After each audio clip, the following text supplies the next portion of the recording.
majesty and glory of the King.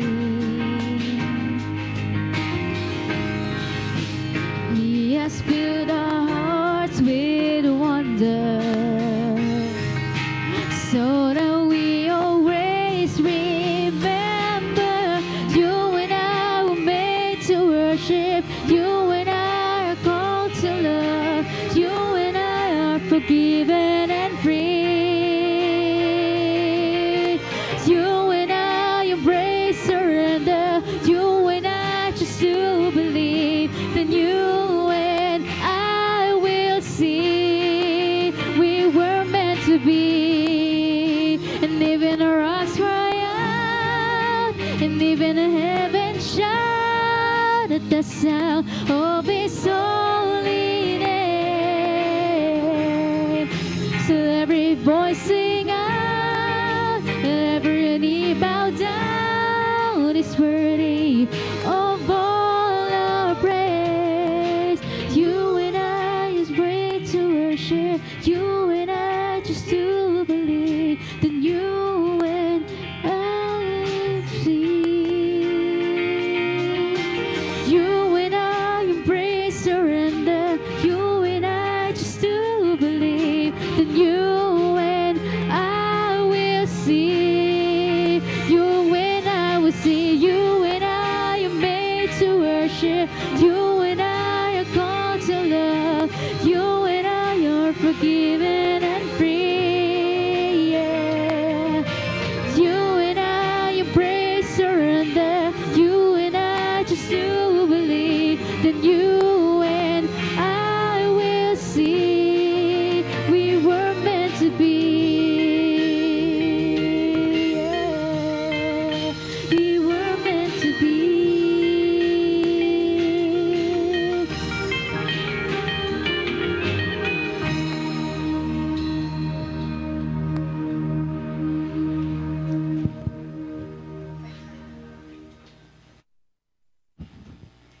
Pakinggan po na ang salita ng Diyos.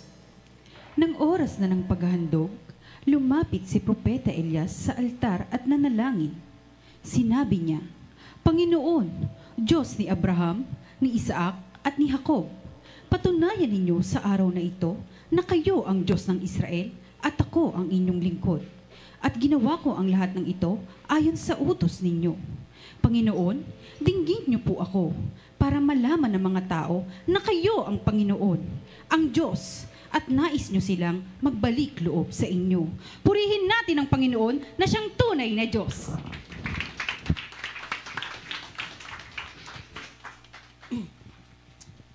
Tayo po ay dumako sa diwa ng panalangin.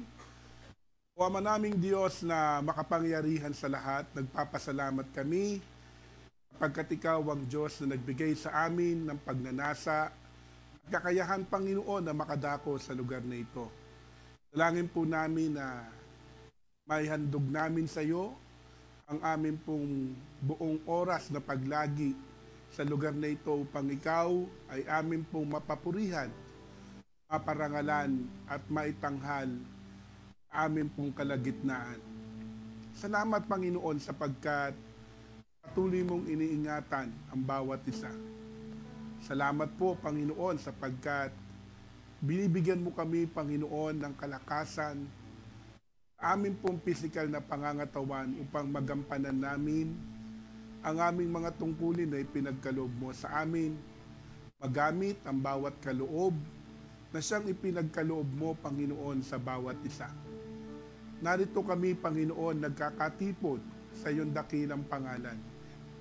Nagkakaisa kami, Panginoon, ng aming pong puso't isipan na Ikaw ang Diyos na siyang aming pong papupurihan sa oras na ito. Pakapuspusin mo kami, Panginoon, ng iyong banal na Espiritu.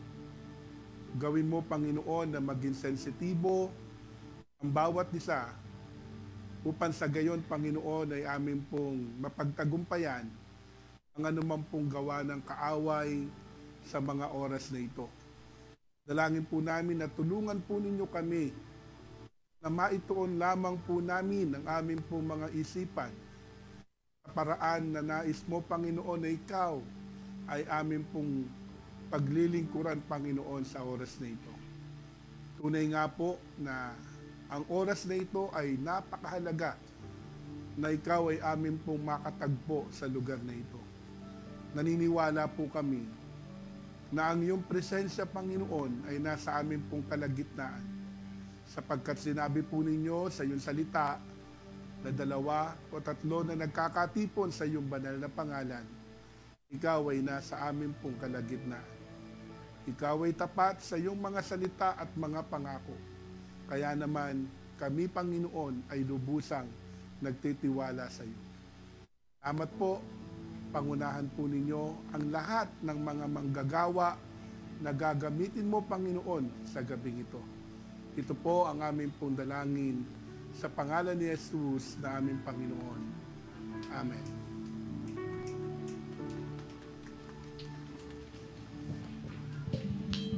Sound check, sound check. Good evening, church. Sa estudyante po, ano po ang pinakamataas na achievement na maaari nilang makuha? Magkaroon po ng Latin honor or magkaroon ng high honor. Sa trabaho po, promotion. Or sa akin kasi, sumahod na. Alam niyo po ninyo, meron din po pinakamataas na achievement pagdating sa spiritual. Yun na yung masabi ng Hari ng mga Hari at Diyos ng mga Diyos sa kanyang pangalawang pagbalik, good and faithful servant. Nais po ba natin yun? Sabi po ng kanta natin kanina, we are made to worship. Are we made to worship? Kung ngayon, tayo po ay sama-sama umawit at papurihan ng Panginoon sa oras na ito at ating siyang awitan.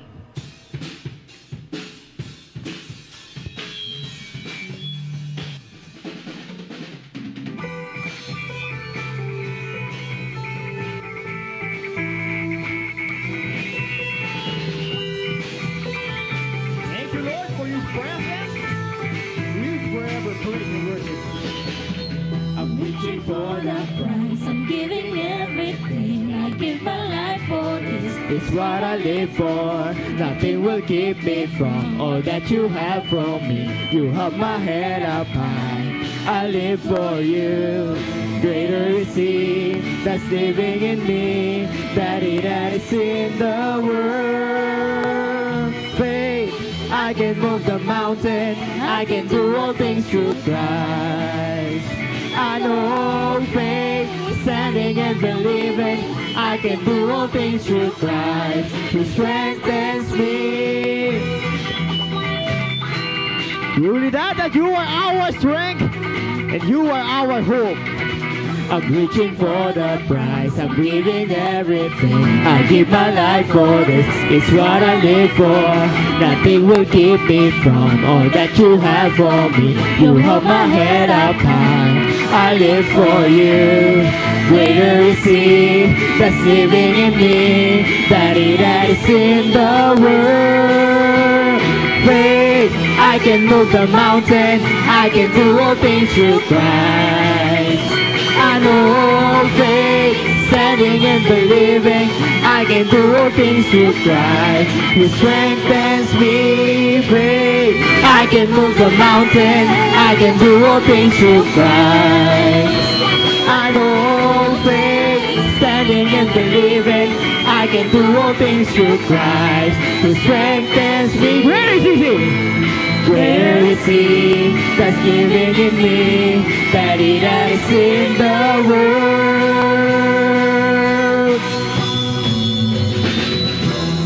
Faith, I can move the mountain, I can do all things through Christ. I know faith, standing and believing, I can do all things through Christ, who strengthens me. Faith, I can move the mountain, I can do all things through Christ. I know faith, standing and believing, I can do all things through Christ, who strengthens me. Truly that you are our strength, we will use to praise you, O Lord. Come on, church, let us sing. Forgetting what lies behind, setting our hearts on the prize, always keeping our eyes on our Lord Jesus. We're ready to race. We're running the race to win, all the way to the end. Laying down every sin that will seek to hinder us, and we'll be faithful to our calling. For you are able to keep us from falling. For in your promise we will trust. You'll be faithful to finish the work you began in us. Thank you, Lord, for your faithfulness to our lives. Forgetting what lies behind, setting our hearts on the prize, always keeping our eyes on our Lord Jesus. Running the race, we're running the race to win, all the way to the end. Laying down every sin that will seek to hinder us, and we'll be faithful to our calling. For you are able to keep us from falling. For in your promise we will trust.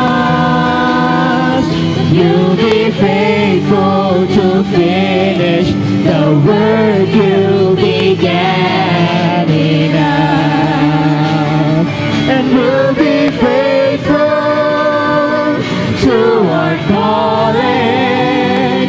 For you are able to keep us from falling.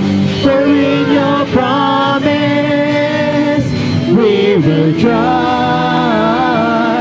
You'll be faithful to finish the work you began in. Once again, and we'll be faithful to our calling.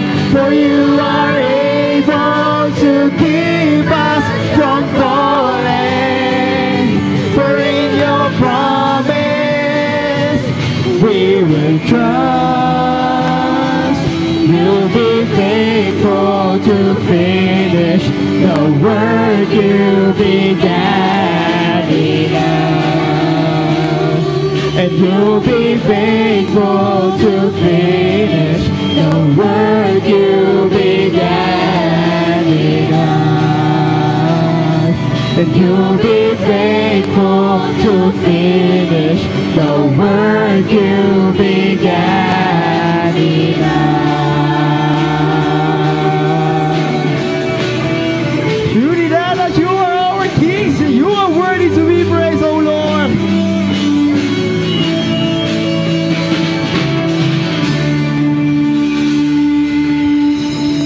Yes, Lord, we thank you. Thank you for your presence, and we thank you for your strength. Thank you, Lord, for your comfort. And for this time, O Lord, we offer our lives to you. We make our lives a living sacrifice, holy and acceptable to you. To worship you, O Lord, in spirit and in truth, glorify and exalt your name.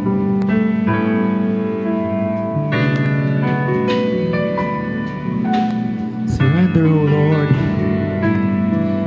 all the challenges, all our dreams, for your plans. All that I am, all that I have, I lay them down before you, O Lord. All my regrets and all my acclaims, the joy and the pain, I'm making them yours. Lord, I offer my life to you, everything I've been through. Use it for your glory. Lord, I offer my days to you. lifting my praise to you as a pleasing sacrifice. Lord, I offer you my life. Once again, all that I am. All that I am, yes, Lord. This is our prayer. Make us surrender all to you, everything, oh Lord, and offer our lives for faithfulness. All my regrets and all my unclaims, the joy and the pain, I'm making them yours. Lord, I offer my life to you, everything I've been through. Use it for your glory. Lord, I offer my days to you, lifting my praise to you as a pleasing sacrifice. Lord, I offer you my life. Yes, Lord.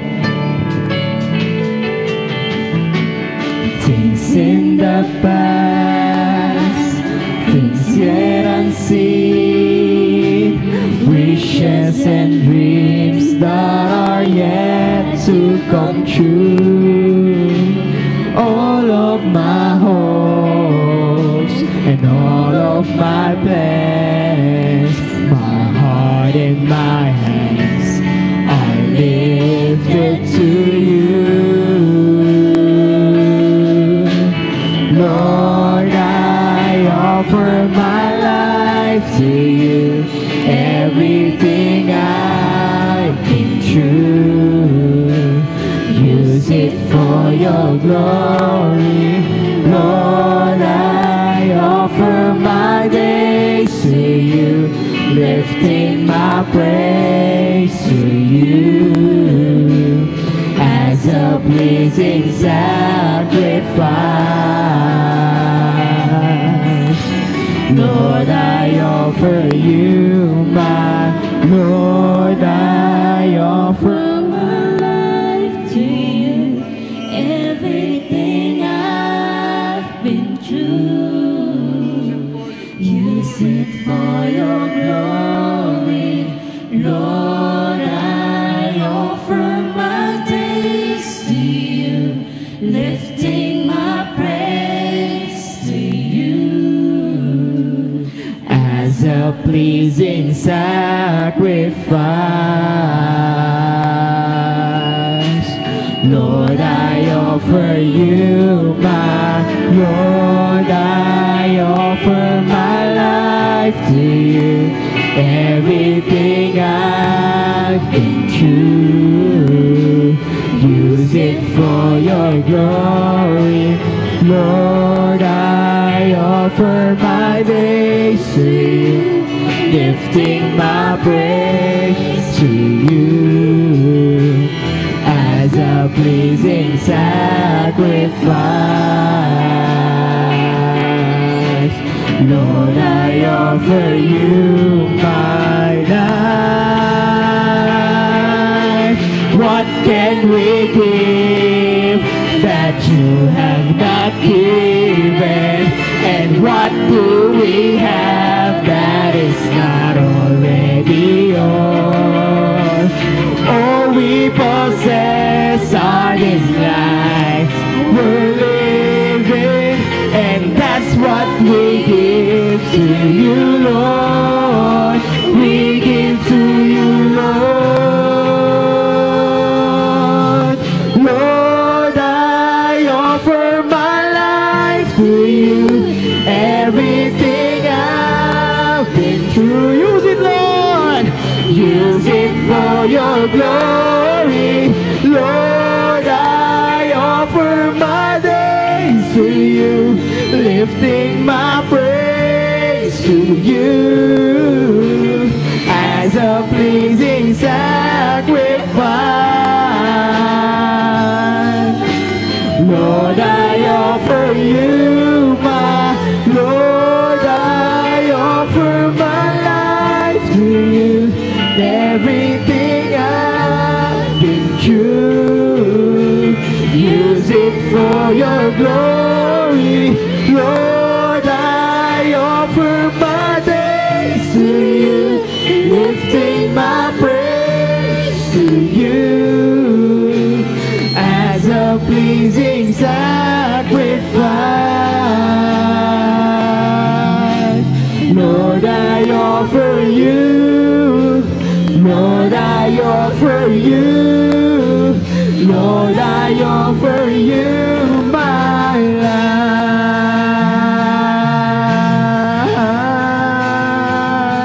We offer our life.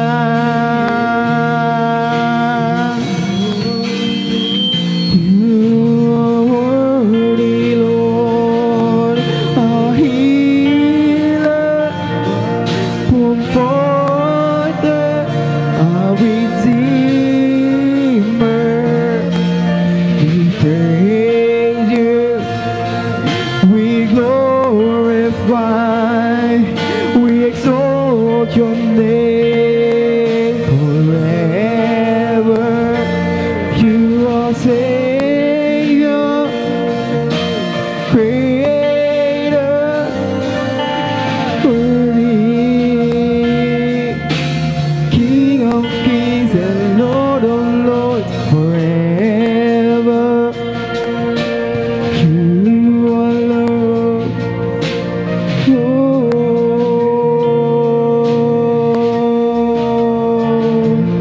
this is our life. We offer to you. We surrender to you. You are our powerful God, our healer.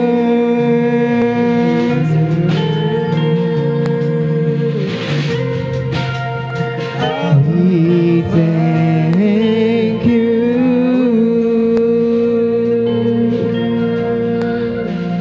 Our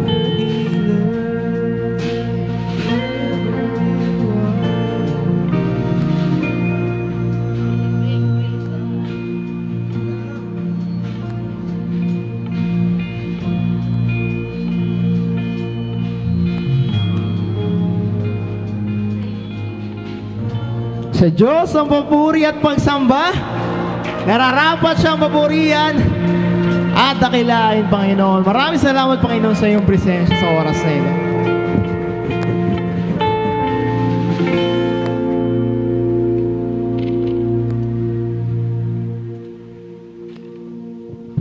Amen.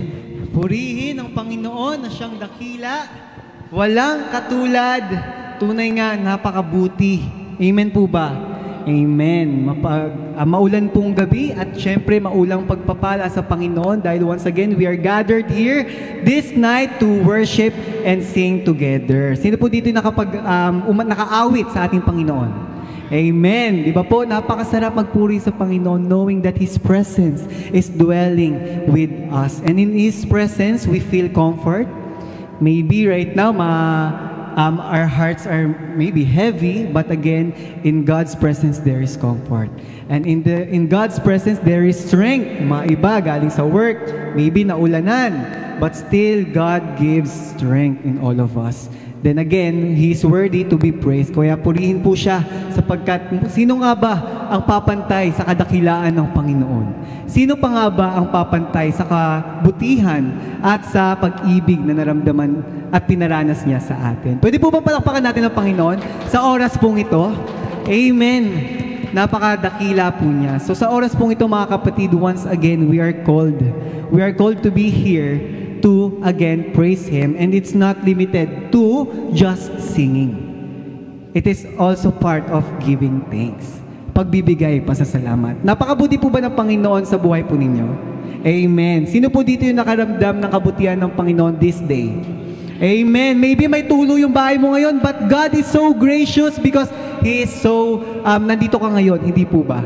Ayan, sa bahay-sambahan natin tumutulo, but purihin ng Panginoon dahil nandito pa rin tayo at binibigyan niya tayo ng pagkakataon, umawit, sumambit ng mga papuri at pagsamba sa Kanya. Kaya sa oras pong ito, I will ask you, ano ang pinagpapasalamat mo sa Panginoon? At bakit ko po kayo tinatanong? Kasi open po ang slot natin sa ating testimony. Purihin po ang Panginoon. So sa oras pong ito, again, maybe ang mic na to, wala naman pong onion to, wala na pong iiyak, hindi naman po ako naiiyak ngayon. So hindi na po nakakaiyak tong mic na to. Ayan. But still, sino po dito ang gustong kumuha ng opportunity and opportunity to take this mic at purihin ng Panginoon sa oras pong ito sa harapan po ng ating mga kapatid. Kung may nagnanais po, raise your hand na lang po at akin po kayong tatawagin.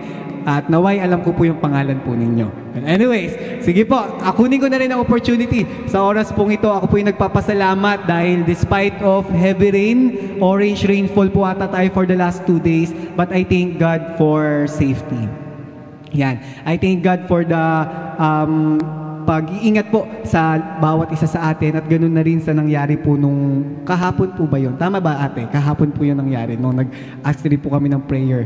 Nung nagkaroon po ng accident si Tikling dahil ang kanyang pong kamay ay nasabit po sa electric fan. Yan. And nasira po yung LC, ganun po kalakas. Nasira po yung LC nasira. Pero yung po, nadali po yung kamay niya. Thank God po dahil hindi nagkaroon ng, hindi natamaan yung buto or what, kasi pina-x-ray po eh. But kailangan po tahiin, ganun po kalalim. As in, parang nahati po talaga yung between nung daliri niya. Yan. But I thank God po kasi yun yung time na before nangyari yun, tumawag si Papa, nag-instruct na po siya na mag-check sa bahay kasi malakas nga po yung hangin. So for safety, nag-check na po kami at nakatatlong brownout po ata sunod-sunod. So nag-check na po kami ng mga emergency lights. Then that happened. So ang initial response ng ating human body is ma-anxious, ma-stress. Eh, nandun pa po sila lola, mga matatanda. So, kailangan po nila rin ng comfort. So, parang ngarag-ngarag po. Tapos, alam mo parang kabado. Yun, kabado. Parang, ang dami nangyayari. Eh, working pa po. Dami pa kailangan gawin. But then again, I thank God dahil that's the initial response of our body. But then again, the initial response of our soul and spirit is to pray sa Panginoon. So I take that opportunity. I am really grateful on what happened because I was able to find a time, a silent time to pray kay God and ask for comfort. Because again, sa mga bagay na hindi na nga natin maybe gusto nangyayari, but still in all circumstance we must give thanks. So I give thanks sa Panginoon sa panahon pong yon, sa oras pong yon, because nakapag-pray po ako silently and I ask God, dun nagkaroon ng surrender and humility na to come sa Kanyang presensya and ask for comfort. And natagpuan ko naman po yun. So purihin po ang Panginoon. And right now si Tikling, okay na po si Tikling, maharot na po, nakabenta nga lang po yung kamay, parang hindi siya umaaray sa sugat po niya. So again, nandun yung comfort and healing ng Panginoon dahil truly nga tunay ang Kanyang mga salita. At pag tayo lumalapit sa Kanya, hindi tayo mabibigo. Amen po ba? Amen. So sa oras pong ito, maybe may lumapit rin po for the past days, malakas ulan, may mga nag-pray, meron po bang gusto uli magnais kunin ang mic po ito at opportunity to thank God? Just kindly raise your hand. Mukhang mag-iisip pa. Sige po. Ayan, purihin ng Panginoon, mukhang nag-uunahan. Palakpakan po natin ang Panginoon sa buhay po ni Sister Malu. Ayan. Dapat po lahat tayo nagtataas kasi napakabuti ng Panginoon sa atin. Araw-araw, paggising pa lang sa umaga, lagi natin pinagpapasalamat yung ating buhay. Gayon din po, pinagpapasalamat sa Panginoon yung provision sa tindahan po na patuloy pa rin po niyang pinagkakalob sa amin dahil napoprovide po lahat ng pangangailangan namin sa buhay. Pinagpapasalamat ko rin po yung nakaraang birthday ng mister ko na hindi nga po ako nakadalo. Pero yung puso ko po nandirito pa rin. Pero kinabukasan pa rin, inantay ko pa rin po yung sila nagdidiwang doon pero nandito yung yung present ko. The praise God po kasi, wala po talaga. Kaunti lang po, in order lang po kasi, Pastor. Sabi nga ni Ma'am Risa, ba't di siya nabutan eh. Ayun po. Tapos pinagpapasalamat ko rin po dahil yung kalakasan na pinagkakaloob niya sa aming mag-asawa, lalo't sa kanya dahil sa hardware po siya nagtatrabaho. Napakabuti po ng Panginoon dahil sa pag-iingat niya sa kanya dahil sa pag-deliver niya, hindi po siya pinababayaan. Gayun din po, pinagpapasalamat ko rin po yung mga manugang ko na andyan na rin po pala, akala ko hindi makakadalo. Ayun po, yung guidance po sa kanila ng Panginoon, napakabuti po talaga ng Panginoon sa atin po lahat. Tsaka po yung mga kauturuan po natin ngayon, tunay po na tanggap na rin po nating lahat, no, dahil nandito na po tayo eh. Tsaka napakabuti po ng Diyos dahil hindi po niya tayo hinayaan na magtuloy-tuloy sa maling aral. Ayun po, salamat sa Diyos.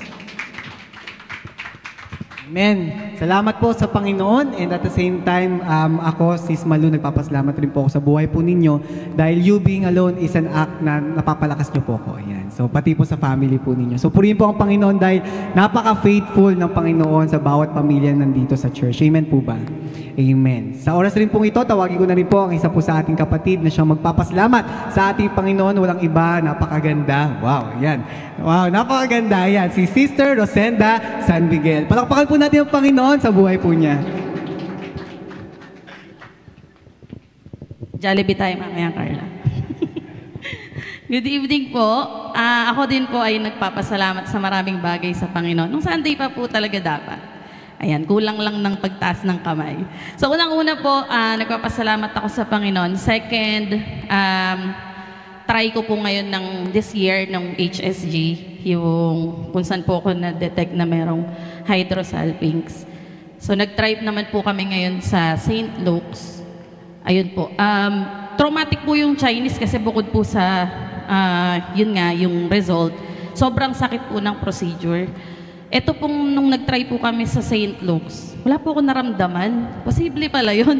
Kasi sa lahat po ng comments na nakita ko po tungkol po doon, talagang masakit daw po talaga. So yung trauma, hindi talaga nawala sa akin hanggang sa mismong araw na yun.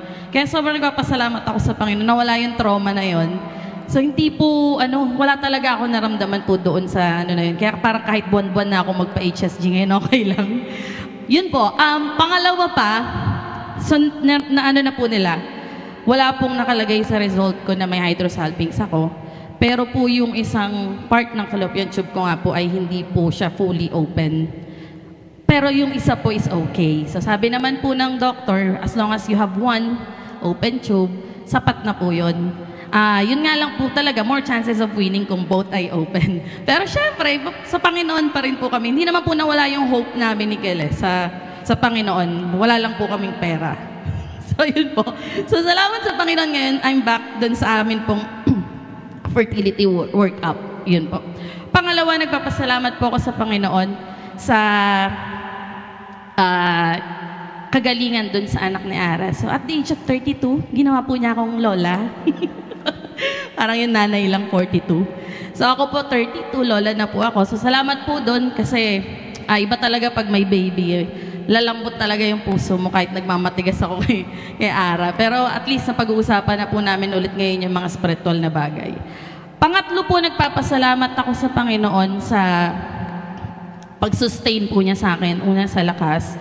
Medyo mahirap kasi po, parami ng parami yung ginagawa. Akala ko po, the more na napafamiliarize ka sa trabaho mo, mas dumadali. But the more na napafamiliarize ka sa trabaho, mas nakikita mo yung mga maraming bagay pa na dapat mong gawin or dapat mong i-improve.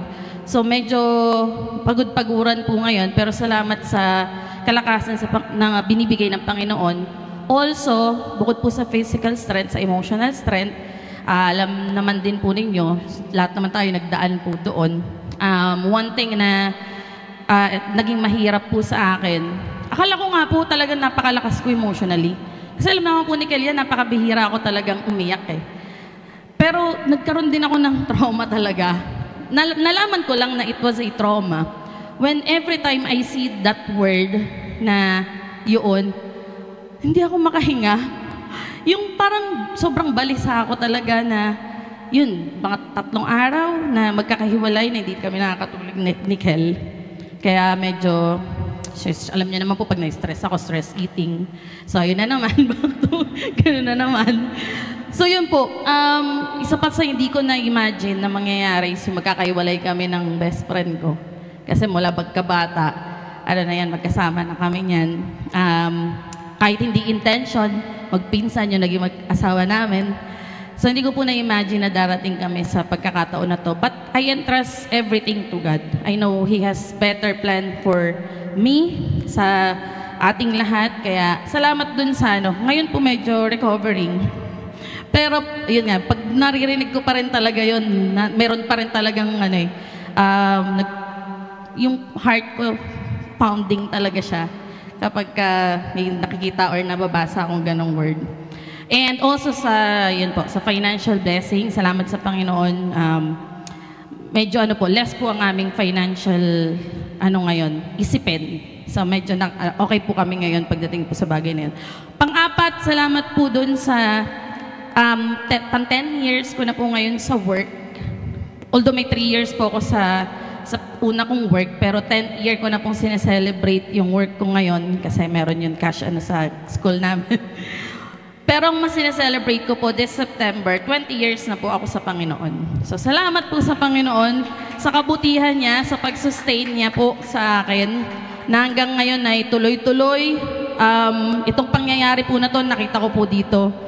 Spiritual growth din talaga. Katulad po ng mga nakita ng ilang kapatiran. Kaya without me elaborating it more, kasi nasabi na po ng maraming kapatid, ang isa sa pinakatumatak po sa akin sa mga pag-aaral at mga experiences po natin ngayon, that our God is purely a good God, He is a just God, and His love is so great. Salamat po sa Panginoon. Purihin ang Panginoon, we are answered when we prayed. May we grow together. So purihin po ang Panginoon, mga traumas na in-overcome, that's part of growth. And at the same time, all throughout, the hope is in the Lord. Amen po ba?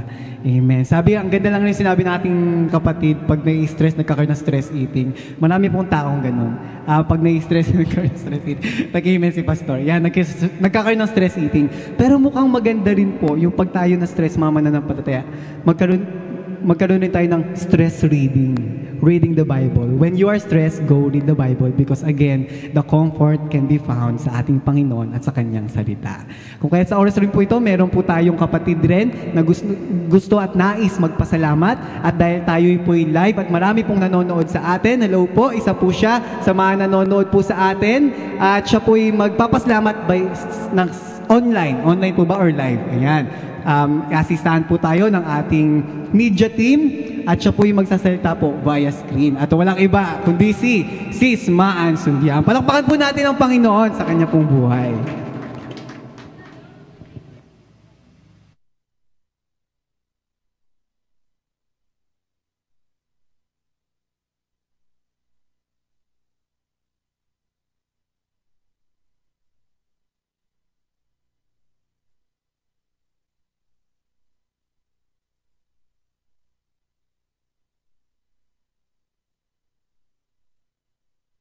Yan, hintay na lang po kasi po kailangan ata ng subtitle, may accent na po kasi. Diba?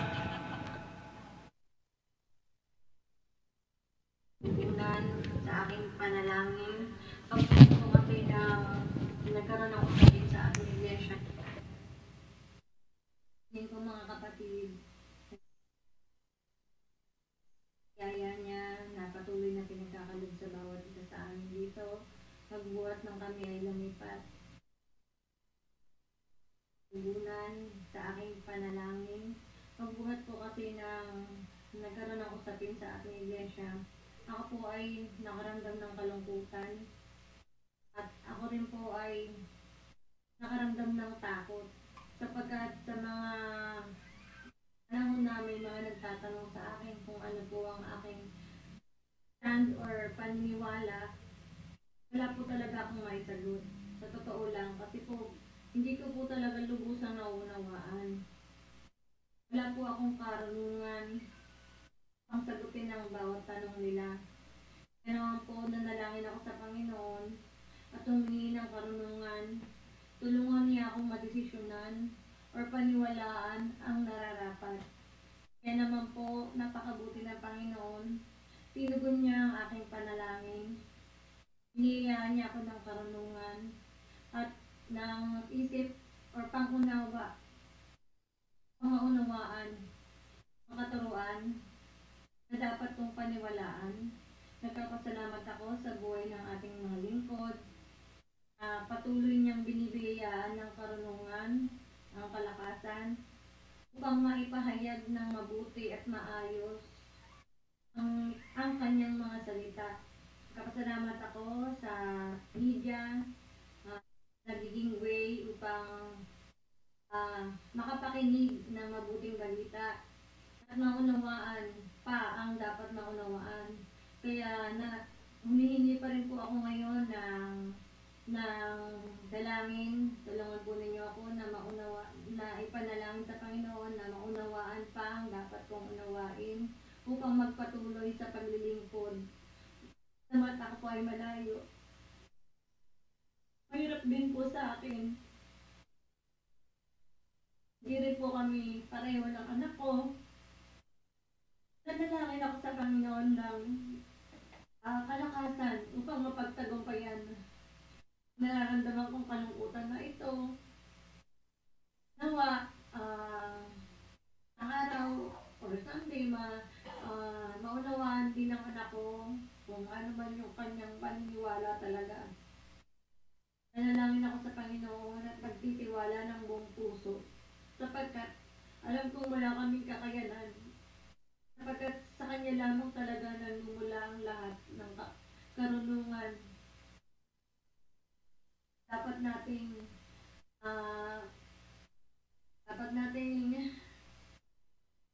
panatayanan. Ayun, nagkakasalamat ako sa Panginoon, sa inyo, sa bawat isa sa inyo na nakakapagpalakas din every time na may nagte-testimony, na nauunawaan nila, napapalakas niyo din po ako. Kaya mga kapatid, salamat po, magpatuloy lamang po tayo sa ating paniniwala at humingi ng biyaya sa Panginoon ng karunungan. Maraming salamat po mga kapatid, magandang gabi po. Bye. Amen. Isa po sa ating kapatid ay tinugon ng Panginoon at binigyan siya ng karunungan. Hindi po ba dapat kagalakan yun sa atin? Amen. Salamat po sa Panginoon dahil once again, kumilos po siya sa buhay po ng ating kapatid na siyang humingi ng karunungan po sa kanya. Actually, that's one of a beautiful thing rin also, that you admit for yourself na wala kang karunungan at hindi mo kayang unawaan. But then again, it's form of strength and spiritual growth also to ask for God sa spiritual enlightenment. And also, gusto ko lang rin po i-highlight yung sinabi po ng ating kapatid na maybe sa pagpapasalamat, pagkukunin yung mic, takot o kaba yung dala nito, pero kakasabi lang po niya kanina, kalakasan ang dala nito sa iba. Kung meron po tayo muling pagkakataon na magkaroon ng open slot sa testimony, let's take this opportunity to praise God and also strengthen one another. At kung wala na pong nais magpasalamat sa Panginoon at kung wala na pong hahabol sa oras pong ito, tayo po ngayon ay dumako sa ating pong paghahandog po sa ating Diyos na tunay ngang karapat-dapat at dakila po sa atin. Nawa ay nag-resonate po ang ating lyrics, what do we have that is not already His? So lahat po ng ito ay nanggaling sa Panginoon at tunay at siya'y karapat-dapat po paghandugan ng ating mga handog. So oras pong ito, unahin po natin ang ating mga kapatiran sa paghahandog po natin. What manner of love can it be? The Father gave His only Son, by giving an act of worship to you, with sacrifice, with a willing heart, and reaching abundance in every good deed. We will be blessed indeed, overflowing with the fullness of good. God is able to shower blessings on you. Little things I don't want, I still have what you need.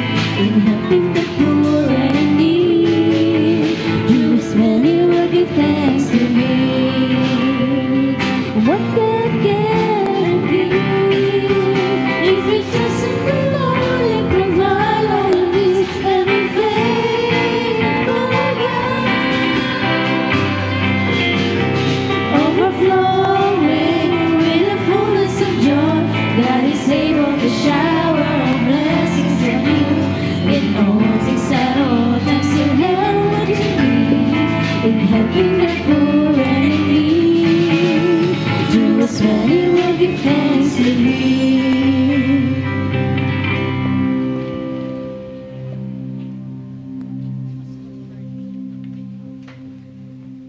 Tayo po yung magsitayo at ipagdasal po at ipanalangin ang ating mga handog nang siyang manguna po ay sa ating lingkod, Pastor Ferdy. Atin pong ituon ang ating mga kamay sa offering box. Diyos na makapangyarihan, marami pong salamat sa patuloy mong pagpapala na ibinibigay sa mga kapatiran upang magawa nila ang inyong pong kalooban. Ang kami po ay makapaghandog kasama ng aming pong pagsamba sa inyo. Langin po namin, Ama, na kayo po ang siyang tumugon at tumagpo sa kanila pong mga pangangailangan na darating sa magdaraang araw. Hindi lamang sa pinansyal, kundi maging sa emosyonal, pisikal, at maging sa kanila pong mga psychological na pangangailangan. Sapat ang inyong pong biyaya sa lahat ng bagay nito. Pasalamat kami, Panginoon, sa pagbibigay po nyo muli ng pagkakataon sa mga mananampalataya na maihandog ang pinakamainam na handog na kanila pong maipagkakaloob sa Hari ng mga hari at Panginoon ng mga Panginoon. Sa pangalan po ni Jesus, aming Panginoon.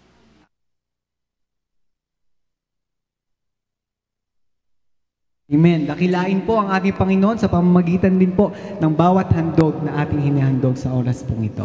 At tayo naman po dumako sa ating pong mga announcement for our weather forecast for today. Ayan. Dahil lakas forecaster ang aking suot. Well, anyways, ang ating pong announcement, mga kapatid, sa darating na Sunday, ang mga HCS po natin ay 8 a.m. pa rin po. So mga kids, prepare, 8 a.m. pa rin po tayo dyan. And ating mga teachers. And also, sa darating pong Sunday, yun na po ang last Sunday of the month. So that means, gagawin na po natin ang ating communion. And with that, communion po natin ay magsisimula po ng 10 a.m. 10 a.m. po ang ating gawain this Sunday. And also, pinire-remind po ang bawat isa to prepare rin ang ating mga sarili, most especially ang ating mga puso, spiritually also. Yan. Then after po ng ating communion, ang mga men and women, joint fellowship po, joint discipleship, ay gaganapin po sa Sunday rin. So after po ng communion, ang men and women po ay dito na po kakain, potluck. Magkakaroon po kayo ng lunch fellowship para di na rin po kayo uuwi. At after that, diretso na po kayo sa inyong pong gawain. At ang gawain po ninyo ay 1 p.m. Yan. 1:30 p.m. Men, women, fellowship, 1:30 p.m. po ang inyong gawain. Ganun na rin po, i-announce na rin po natin ang joint discipleship ng youth and professionals ay gaganapin na po ng first and third Sunday of the month. Kasi po dati, ang gawain po ng joint youth and pro ay first, second, third. Ngayon po, ang discipleship na lang po natin ay first and third. So 2 times a month po. And ganun pa rin, magkakaroon po tayo ng lunch fellowship, youth and professionals during that first and third Sunday. And after po ng lunch fellowship na yon, ay dun po mag-start ang ating discipleship. So more likely, mga 1 p.m. rin po ang ating gawain dito. So ayun lamang po ang ating mga announcements sa oras pong ito. Kung wala na pong mga other announcements, tayo na rin po ay dumako sa isa pong way for us to grow spiritually. And I thank God and I know karapat-dapat po talaga siyang pagpasalamatan dahil the way He blesses us abundantly ay lagi po natin nakukuha. At yun po sa pamamagitan ng pag-aaral ng Kanyang salita. Kung kahit sa oras pong ito, let us open our hearts, open our minds, and ask again for wisdom at enlightenment sa ating Panginoon. Sa oras pong ito, tayo po'y dumako sa pag-aaral ng Kanyang salita na siyang ihahatid po ng ating lingkod, Pastor Roy Naive. Palakpakan po natin ang Panginoon po sa buhay ng ating lingkod.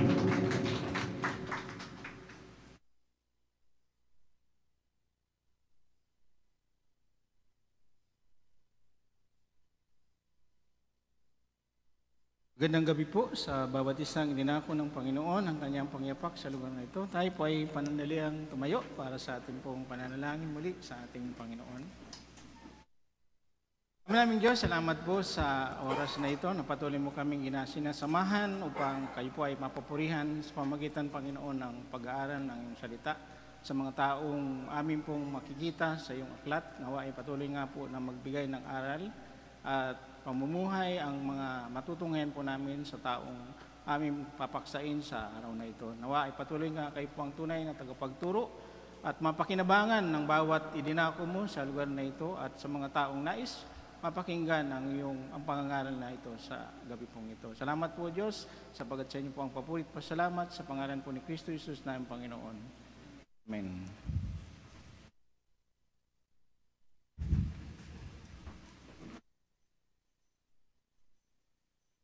Tulad nga po ng ating nabanggit sa mga pag-aaral po ng nakaraan, na ang ating pong pananampalataya ay dapat buhat lamang salita ng Diyos mula sa Genesis hanggang Revelation. Mayroon pong pinusyan kanina lang na dapat po natin, o kahapon yata, para makita po natin sa mga buhay ng mga tao noong unang panahon kung paano po ipinakita ng Diyos ang kanyang biyaya sa bansang Israel. At mayroon pong mga tao na ginamit ang Panginoon, katulad nga po ng ating mga napag-aralan na, magi sa panahon po natin ay makikita po natin na yung mga pagkukulang, mga nangyayari sa panahon po natin ay ito po ay nangyari na noon. Hindi nga lang po parehas yung sitwasyon, pero ganun pa rin po ang pinagtutukuyan. Ang mga tao po nung una ay patuloy pong nakakalimot sa Panginoong Diyos at sila po ay nababaling sa ibang mga bagay. Samantalang kailangan lang naman talaga ng tao ay magtiwala at kilalanin ng Diyos na lumikha sa Kanya. Kaya sa buhay po ng lalaking ito na tinatawag po na propeta ng Panginoon, na si Elias, bibigyan po natin ng pansin. Lumabas po ang pangalan ni Elias sa panahon po na kung saan nung napag-aralan po natin ang mga unang hari, tulad ni David. Sa panahon po nila hanggang kay Solomon, ang mga sumunod po sa kanila ay mga taong kanilang mga kamag-anak o dahil doon lamang po talaga manggagaling. At makikita po natin doon na mayroon pong mga pagpapaalala ang Panginoon na kung sila po ay maging tapat bilang hari, hindi po mapapatid sa kanilang lahi ang paghahari ng kanilang sambayanan, ng kanilang angkan. Ngunit makita po natin na sa pagtapos po ng maraming taon, maraming saling lahi, ang mga tao po ay lagi nakakalimot. Lagi po nilang tinatakwil ang Panginoon. Nawawalan po sila ng pananampalataya. Kaya nung dumating po ang panahon sa mga aklat po ng hari, ay matindi na yung pagtalikod ng bansang Israel sa ating Panginoon at sila po ay bumaling na sa ibang Diyos. Kaya po, ang Panginoon po ay nagsugo ng tao na kanyang mensahero na walang iba kundi si Prophet Elijah. Siya po ang dinikha o inirang ng Panginoon sa kanyang bayan para ito po ay paalalahanan, para sagipin sa tuluyang paglayo sa piling ng ating Diyos. Maging sa panahon po natin, ito rin po ang patuloy na nangyayari. Kaya makikita po natin sa buhay po niya kung paano siya po ay tinawag na Prophet Elijah was the powerful messenger from God. Siya po ay ginamit ng Panginoon para labanan ang panahon ng paghahari ni King Ahab, na kung saan itong lalaking nito ay talagang lumayo sapagkat nag-asawa po siya ng hindi kanyang kalahi, kung saan naakay po siya sa pagsamba. Ito yan po yung nangyari. Siguro nakita po niya kay Solomon pa lang, nag-asawa po ng hindi mananampalataya, kaya si Solomon ay nagsumamba rin sa mga Diyos-Diyosan ng mga bansang ito. Kaya ang Panginoon po ay yun po ang lagi niyang, kahit na po ang bansang Israel na wala po yung kanilang pananampalataya sa Panginoon, makikita pa rin po natin yung kanyang habag, yung kanyang biyaya ay patuloy po niyang pinapadama sa pamagitan po ng mga taong kanyang ginagamit upang gawin ang mga bagay na ito. Kaya sa pag-aaral po natin, sa aklat po ng unang hari, chapter 17, at mamamagitan po natin ito na the prophet Elijah, the prophet of fire. Kapag sa pag binasa po natin ang istorya ni Elijah, saan natin siya makikilala? Nga, kilalang kilala ito nung apo ko pag nanonood siya ng super book na kung saan yung pag doon sa paligsahan, kilala si Elijah doon na kung saan nagpapaba ng apoy. Hindi po ito yung kalaban po ni Iyang yung sa, kilala niyo po ba yun? Yung sa Avatar, Last Airbender. Hindi po yun. Hindi po yun si Elijah na yung nagpapalabas ng apoy. Kasi ang apoy na pinapalabas po niya ay mula sa Panginoon. Yung kasi galing sa kanyang kamay. Meron din yata yan sa palabas sa Encantadia, di ba? Yun naman yun, yung merong power ng apoy. Kaya yan po ang kanyang katawagan. Siya po ay yan po ang kanyang pagkakilanlan na makikita po natin. Siya po ay prophet of fire.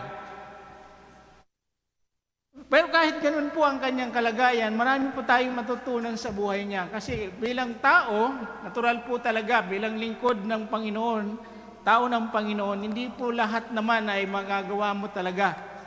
Kaya mayroon ka rin po talagang kahinaan. At ito pong paglaban po niya, actually siya nga po ay isang tao na kung saan maraming miracle na ipinakita, pero hindi pa rin po nakuha, hindi pa rin po sumunod o kumilala ang mga tao sa Diyos. Kaya bumuhay po siya ng patay, nagpadala ng apoy, at pinigilan po niyang umulan. Yan makikita po natin. Kaya siya po ay great prophet. Tinatawag po siya, kaya nga siya po ay mga kahilera. Sabi natin, Moises. Sapagkat yan po yung makikita po natin na nakausap ng Panginoon. Makikita rin po natin. So, ang mga bagay sa buhay po niya ay magtuturo po yan sa atin. Sapagkat sa buhay po niya, nakaramdam po siya ng mga ganitong bagay. Una na makikita po natin sa verse 1, sabi po ng Biblia, dito po lumabas sapagkat sukdulan na ang kasamaan ni Prophet Ahab at ang kanyang asawang si Jezebel. Sabi po ng Biblia, verse 1, si Elias ay isang propetang taga-Tisbi sa Gilead. Sinabi niya kay Ahab, saksi si Yahweh ang buhay na Diyos ng Israel na aking pinaglilingkuran, sabi po niya. Hindi uulan ni hindi magkakahamog sa mga darating na taon hanggat hindi ko sinasabi. Pagkatapos sinabi ni Yahweh kay Elias, umalis ka rito at magtago ka sa batis ng Karet sa silangan ng Jordan. Mainom mo ang tubig sa batis at may inutusan akong mga uwak na maghatid sa iyo ng pagkain. Una na makikita po natin ang buhay na ipinakita ni Elias bilang lingkod ng Panginoon. Siya po ay mayroong may katapangan lingkod ng Diyos. Elijah, boldness. Yung kanyang sinabi na, sabi po niya, sa harap ni Aring Ahab, na hindi uulan kapag hanggat hindi niya sinasabi. Yun po yung kanyang katapangan na sabihin sa hari ng Israel na si Ahab. Mahirap po yun. Sapagkat nung sinabi po niyan, makikita po natin, sinabi po ng Diyos sa kanya, pagkatapos sinabi ni Yahweh kay Elias na umalis ka rito. Kasi nga, alam ng Panginoon na nanganganib ang kanyang buhay, pero hindi po siya natakot. Hindi po niya sinabi, hindi po niya inilihim at hindi binigkas ang mga bagay na dapat malaman ng bansang Israel, ng mga tao sa Israel. Sapagkat sila po ay sukdulan na ang kanilang kasamaan, pagtalikod sa Panginoon at nakakalimutan nila ang Panginoon. At kaya hindi po niya, maaring hindi sabihin yung bagay po na yun. Ito po ay isang magandang katangian. Magi sa panahon po natin na sa pagkatotohanan at pinasasabi ng Panginoon, hindi po natin dapat ito'y katakutan. Hindi tayo dapat mag-alala kung ano man ang kasasapitan ng ating buhay. Sapagkat alam natin na ang Panginoon ang nagsugo sa atin. Maaring ang pinagmulan ni Elias na lahi, di ko po kasi sinabi. Yung Gilead po kasi ito ang kanyang bayan sa Tisbi ng Gilead. At ito pong Gilead, makita po natin sa Genesis pa lang, ito po yung time na pinaghintuan ni Jacob nung hinahabol po siya ng kanyang biyanan si Laban, na kung saan tinakas po niya ang kanyang dalawang asawa, ang mga asawa niya pala, at sa kanyang mga anak, dahil nga lagi siyang dinadaya ni Laban. At makikita po natin yan sa Genesis, kung paano po saan ang lugar na yan. Kasi sabi po ng Biblia, mula sa Gilead, kailangan makita rin po natin ang kanyang pinagmulan.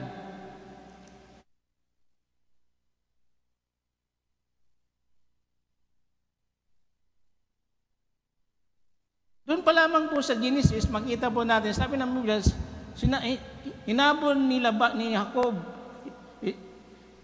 Laban si Jacob na sa makaraan ng 3 araw, nalaman ni Laban ang pag-alis ni Jacob at isinama niya ang kanyang mga tauhan at hinabol nila si Jacob. Inabot nila ito sa kabundukan ng Gilead. Pagkaraan ng 7 araw ng gabing iyon, si Laban ay kinausap ng Diyos sa pamamagitan ng panaginip. Sinabi sa kanya, huwag pagbabantaan na anuman si Jacob. Nang dumating si Laban, si Jacob at nagtayo ang kanyang tolda sa kaburlan. Nagtayo rin ng tolda si Laban sa kaburlan ng Gilead. At kung mapapansin po natin, ito po yung pagitan nung papasok na po ang Israel sa lupang pangako. Ito po yung bago tumawid, na kung saan nakita na magandang lupain sa Joshua, nakita ng lahi sa Joshua chapter 24, kaya ngayon siya sabi, sambahin ninyo siya.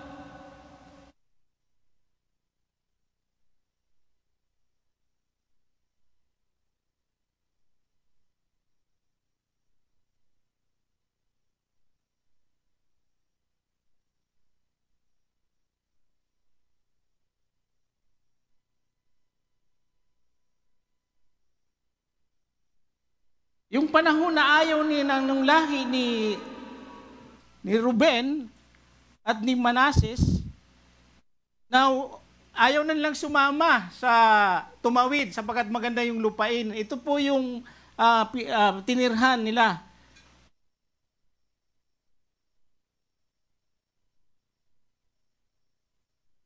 Na makita po natin, hindi na sila sumama. Kaya maring si Elias ay mula sa lahi ni Ruben o ni Manases, na kung saan nakita nila yung lupain, sabi nila, hindi na kami tatawid doon. Nakiusap sila kay Moises.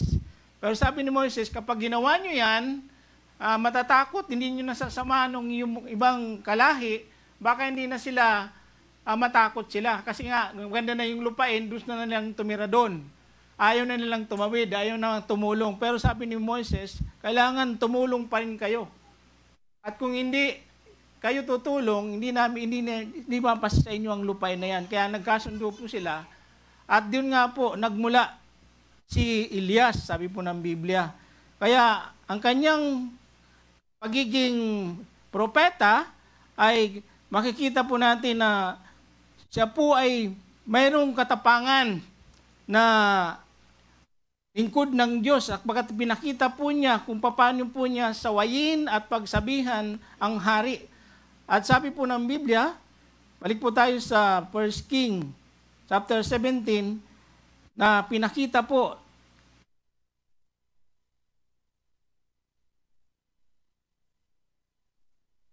ang buhay ni Elias. Pagtapos sinabi ni Yahweh kay Elias, umalis ka rito at magtungo ka sa Batis Karit, sa silangan ng Jordan. Mainom mo ang tubig sa batis at may inutusan akong mga uwak na maghatid sa iyo ng pagkain. Kasi nga po, sabi po niya, hindi uulan. Sa panahon po nila, mahalaga ang ulan sapagkat ito po ay nagpapatubo ng pananim sa kanilang kabuhayan. Pero ang Panginoon po, na nagsugo sa kanya, hindi po siya pinabayaan sa ganong kalagayan. Ginabayan pa rin po siya. Sapagkat siya po ay lingkod ng Diyos na mayroong katapangan na banggitin sa mga taong sumasalangsang sa Panginoon ang kanilang buhay. Kaya ito po ay may tulad po natin sa panahon po ng bagong tipan. Sino bang makikita po natin sa bagong tipan na mayroong ganitong katapangan na pagsabihan o sawayin ang mga taong hindi kumikilala sa Panginoon? Makikita po natin sa gawa, ito po isang taong ordinaryong tao lang. Sabihin natin, hindi siya masyadong malawak yung kanyang pagkakilanlan. Pero isang taong nagpakita rin ng tibay ng loob. Sabi po ng mga gawa, chapter 6, verse 8 hanggang 12, ang pagdakip kay Esteban, pinagpala ng Diyos sa Esteban at pinagkalooban ng kapangyarihan, kaya nakagawa siya ng maraming kababalaghan at himala sa harapan ng madla. Minsan, nakipagtalo sa kanya ang ilang kasapi sa sinagoga ng mga pinalaya na binuo ng mga Hudyong taga Sirin, Alejandra at Cilicia at Asia. Ngunit hindi nila kayang salungatin ang karunungan kaloob ng Espiritu kay Esteban. Kaya't lihim nilang sinulsulan ang ilang lalaki na magpatotoo laban sa kanya. Ganito narinig namin na nilalait niya si Moises at ang Diyos. Sa gayon, naudyukan silang magalit kay Esteban ang mga tao at ang mga pinuno ng bayan at ang mga tagapagturo ng kautuhan. Siya ay sinungaban nila at dinala sa kataas-taasan. Ngunit kahit sa ganun pong kalagayan, matapang pa rin, katulad po ni Elias, sa kanyang kapanahunan na hindi po siya natakot kahit na ito'y kamatayan. Although sinabihan po siya ng Panginoon na magtago, sapagkat yung taon po na yan, pinapahanap po si Elias ng kanyang mga tauhan ni Ahab para siya po ay patayin, sapagkat sinasabi nila na si Elias po ay salot, baliktad. Ganon po ang tingin sa kanya. Siya yung naninira sa kanyang kaharian sa Israel, pero hindi po yun ang katotohanan. Siya po ang Diyos, siya po ang tao ng Diyos nagsabi ng katotohanan. Katulad po ng taong si Esteban, ay makikita po rin natin ang pagiging boldness, yung katapangan na dapat taglayin ng isang mangangaral, ng isang mensahero ng Panginoon. At yan po ang unang makikita po natin sa buhay ni Elias. Pangalawa, sa kanyang katangian, makikita po natin sa kanyang kapanahon, hindi lamang siya pong matapang na lingkod ng Diyos, siya po ay may tiwala na lingkod ng Diyos. Elijah trust in God. Nagtitiwala po siya sa Panginoon. Kasi sabi po niya, sumunod siya. Pagkatapos sinabi ni Yahweh, malis ka na rito. Nagtago ka na sa batis karet, sa silangan ng Jordan. May inumang tubig sa batis na may inutusan akong mga uwak na maghatid sa iyo ng pagkain. Ganun po, pinotektahan ng Panginoon ang tapat na lingkod, ang matapang na lingkod at nagsasabi ng katotohanan at hindi po niya ito pinababayaan. Siya po ay may tiwala. Sinunod nga ni Elias ang sinabi ni Yahweh at lumakad siya at nanirahan sa may batis ng karet sa silangan ng Jordan. Umaga't hapon, may mga uwak na nagdadala sa kanya ng pagkain sa batis naman. Sa batis naman, siya ay umiinom, ngunit dumating ang panahon na natuyo na rin ang batis. Kasi nga, di nga na, puro wala, ito yung pong, meron El Nino. Tama ba, El Nino? Kapag walang ulan. Ito po yung unang El Nino sa Biblia, sa Bible, na kung saan sa panahon po ni Elias, ganito po ang nangyari.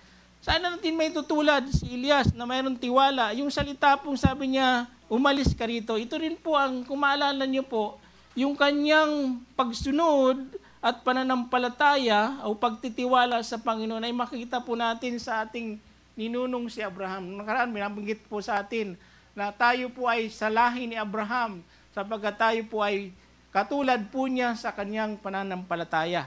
Kasi sabi po ng Genesis, ganun po ang sinabi ng Panginoon sa kanya, chapter 12, verse 1, tinawag ng Diyos si Abraham, sinabi ni Yahweh kay Abraham, lisanin mo ang iyong bayan, ang tahanan ng iyong ama at mga anak, mga kamag-anak, at pumunta ka sa bayang ituturo ko sa inyo. At doon po rin yung sinabi po ng Panginoon kay Elias, umalis ka rito, magtago ka. Kaya lang ang kaibahan po dito talaga, magtatago siya kasi nga, tiyak na hinahanap po siya ng mga tauhan ni Haring Ahab o ni Jezebel. Pinapapatay po siya. Pero si Abraham, pinalisan lang po siya ng Panginoon dahil siya po ay gagabayan niya. Pero si Abraham ay hindi pa po niya alam kung anong klaseng lugar. At katulad po niya, ito po ang kanyang katangian na taglay kay Abraham. Sumunod po siya kahit hindi po niya alam, kahit na maghihirap siya sapagkat si Abraham ay mayroong kaya sa buhay ang kanyang mga magulang, maganda yung kanyang tinatawag. Pero dahil sa pagsunod niya sa Panginoon, sa inutusan siya ng Panginoon, sumunod po siya. Kaya sinabi po yan ng Hebrew, kung mapapansin po natin, sinabi rin po yan ng Hebrew. Sabi ng Hebrew chapter 11, dahil sa pananampalataya, sumunod si Abraham nang siya'y utusan ng Diyos upang pumunta sa isang lupaing pinangako sa kanya. Sumunod nga siya kahit hindi pa niya alam kung saan siya pupunta. Dahil din sa kanyang pananampalataya siya ay nanirahan bilang dayuhan sa lupain ng pinangako sa kanya at tolda lamang ang naging tirahan. Wala pong pagkaiba sa panahon po ni Elias. Sabi po ng Biblia, doon ka sa may batis at mayroon magpapadala sa iyo ng pagkain. Sabi niya, ang tubig. Dito nagkaroon din ng kahirapan si Abraham, di ba? Katulad po ni Elias. Pero makikita po natin na parehas lamang. Kung sa panahon man natin nangyayari mga bagay dahil sa titiwala natin sa Panginoon, dahil sa pagpapatotoo natin sa katotohanan tungkol sa Panginoon, talagang hamaking ka talaga. Makakaranas ka talaga ng paghamak. Ito nga si Elias Alos sabi nga niya doon sa bandang uli, makikita po natin, akala niya siya na lamang po ang natira. Kaya sa buhay ni Abraham, makakarelate po tayo sa panahon ngayon na kahit na iwanan ka na ng lahat dahil masunod mo lamang ang pinasasabi sa iyo ng Panginoon, ang pinapatunayan mo sa mga tao na katotohanan, hindi ka dapat matakot. Mayroon ka dapat katapangan at mayroon kang pagtitiwala sa Panginoon sapagkat isa po yan sa katangian. Kaya hindi po nagbabago kahit sa panahon po natin ngayon. Kayo mga nangyayari po sa atin ngayon ay yan na rin po ang gawa ng mga tao nung una. Like Prophet Elijah, katulad ni na Moises, ganun po ang kanilang nararanasan. Kaya po, wag po kayong malungkot. Kung tayo man po ay sabihin natin, tayo na lamang, para bang wala ka nang kasama, sumusunod ka naman sa Panginoon, pero ikaw pa parang inuusig, di ba? Yan po ang nangyari kay Elias, siya po ay inuusig. Sapagkat sabi po ng Biblia, magtago ka sa batis ng Karet at sa silangan ng Jordan at wala pa pong makain. Bakos, sabi po ng Panginoon, pag ang Panginoon po talaga ang pinaglingkuran natin, ang Panginoon po ang inasahan po natin, at hindi po natin inalala o pininoblema ang mga bagay na kakainin, titirhan, maging ang ating kaligtasan, pag tinagtiwala natin sa Panginoon, ito po ang isang magandang taglay natin kahit sa panahon po natin. Kaya wag po kayong malungkot. Hanggang ngayon, nalulungkot pa rin tayo. Mabuti po, yung iba, masaya na.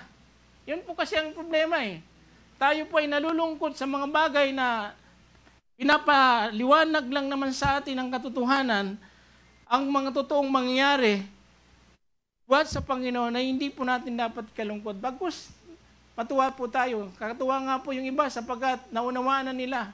Kung mayroon man tayong mga bagay na pinoproblema, imbis na yung kalungkot mo, dapat talaga humingi ka ng karunungan. Magpakup-kup ka sa Panginoon.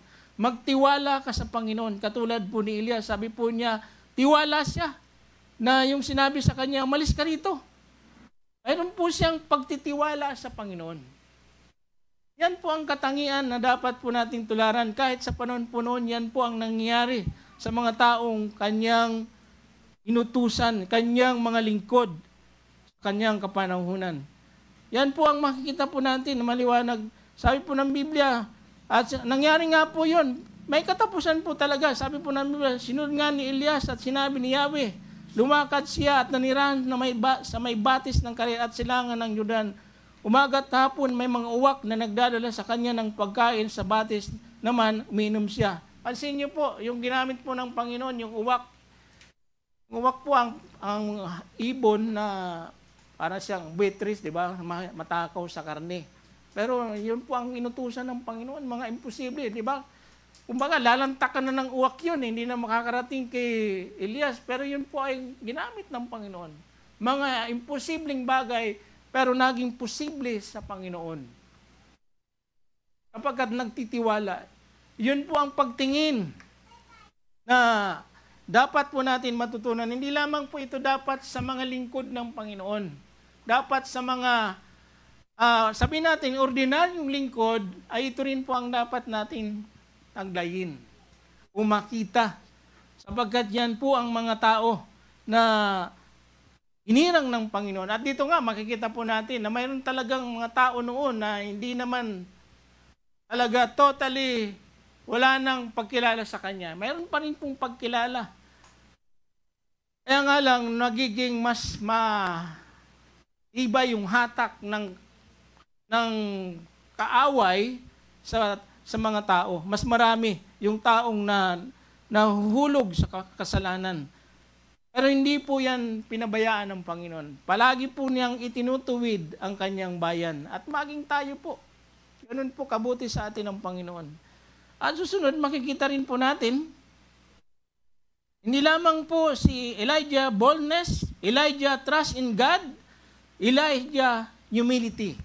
Makikita po natin yan doon sa chapter 17, verse 8. Sabi po ng Biblia, kaya sinabi sa kanya ni Yahweh, umalis ka na rito, pumunta ka sa Sarepta, kasi nga natuyo na, wala nang mainom.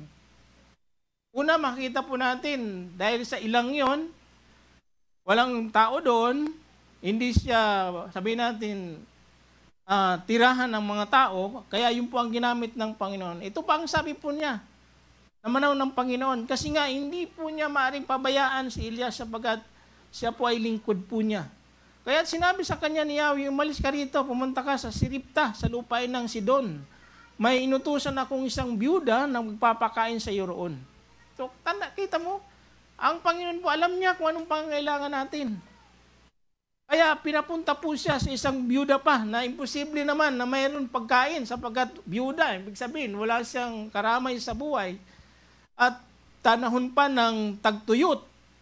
Pero sabi ng Biblia o sabi ng Panginoon sa kanya, pumunta nga siya roon at pagpasok niya sa pintuan ng lungsod, nakita niya ang byuda na namumulot ng panggatong. Sinabi niya sa babae, maaari po bang makiinom? Yung kaagad, kasi pag uminom, mabubuhay pa siya. Sunod na lang yung pagkain. Alis na sana ang babae upang ikuha siya ng tubig ng pahabol niyang sabihin, kung maaari, bigyan mo rin ako ng kapirasong tinapay. Di ba minsan pag may bisita tayo, inalok tayo, wala bang pambara?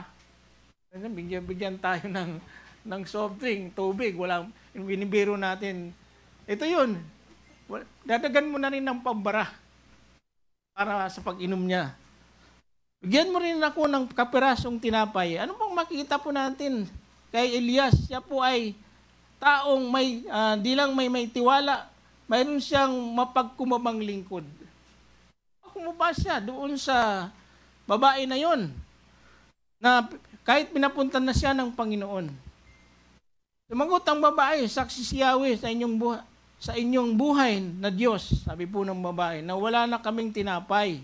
Mayroon pang kaming kaunting harina at ilang patak na langis. Namumulot nga ako ng panggatong upang lutuin iyon at makakain man lamang kami ng anak ko bago kami mamatay. So, hindi lamang po pinakita ng Diyos ang kapangyarihan po niya sa Elias, sa atin, maging dun sa babaeng biyuda, balo, ang kanyang kadakilaan. Kasi sabi po ng babae, sumagot ang babae, saksi si Yahweh. So, ang taong ito ay mayroon pagkakilala sa Diyos. Kahit na yung ibang mga tao sa karian ni Ahab ay talagang ayaw na nilang sumamba kay Yahweh. Pero ang babaeng ito, kaya dun pinapunta ng Panginoon si Elias kahit balo sapagkat ito po ay mayroon pang pagkilala kay Yahweh. Kasi sabi niya, saksi si Yahweh na ang inyong buhay na Diyos, sabi po niya. Alam niya na ang pagkakilala niya, buhay na Diyos, na wala na kaming tinapay. Tayo, ganun din. Alam ng Diyos kung ano ang kalagayan natin, kung wala na tayo.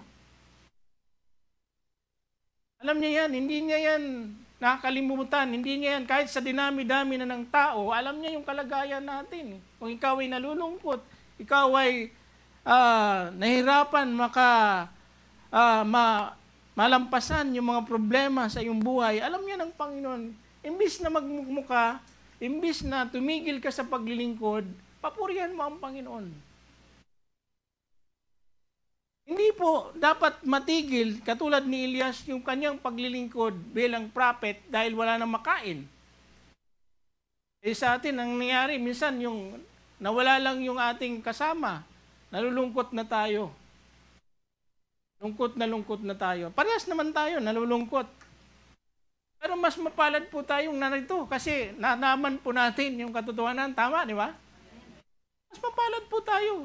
At yun ang ikalungkot natin sa kanila sapagkat hindi na nila binigyan ng pagkakataon na unawain. Kaya kung nandito pa po kayo, unawain nyo na, pagtuunan nyo na ng pansin.